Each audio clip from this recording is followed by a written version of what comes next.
Stay just like that, with the light exactly like that. That's great. My name is Seth Resnick. I'm a photographer based in Miami Beach. That's good. That's really nice.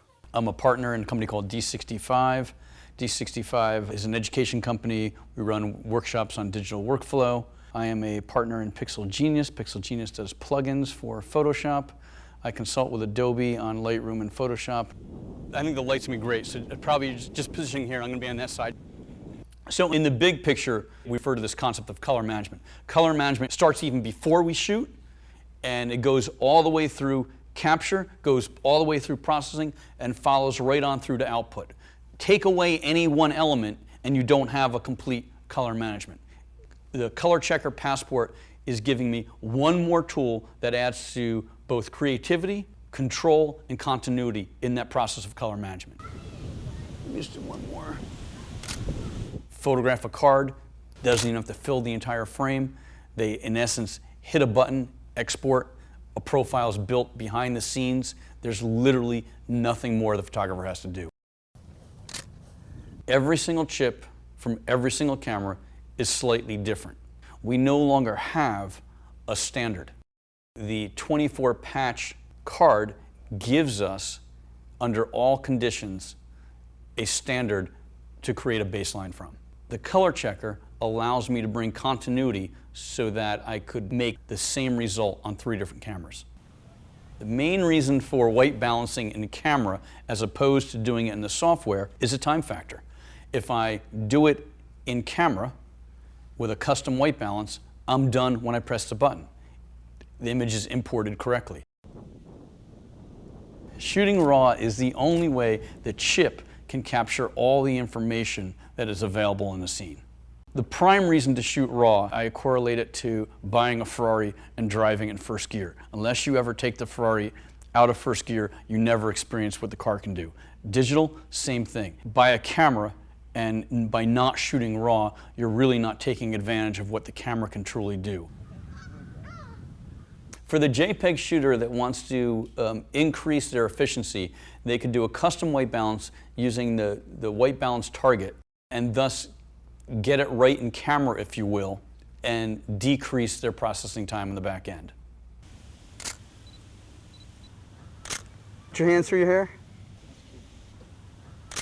Passport is ideal for a RAW shooter on the simplest level because I can create a base exposure and then I can sync that, if you will, to all my other exposures. Right there. That's great. So I'm going to create a camera calibration. Quite simple to do. I'm going to select this image. I'm in the library module, and I'm simply going to go and choose export. And I'm going to export it using the ColorChecker Passport. I'm going to give it a name. I choose export. We come back to our images. We see in the develop module that our calibration is chosen. I can now select all the other images from this shoot from this same set of conditions. So let's just go to here, for example, as a test. Select those images. I now choose sync, and all I'm going to sync, I'm going to actually choose check none and then just sync calibration.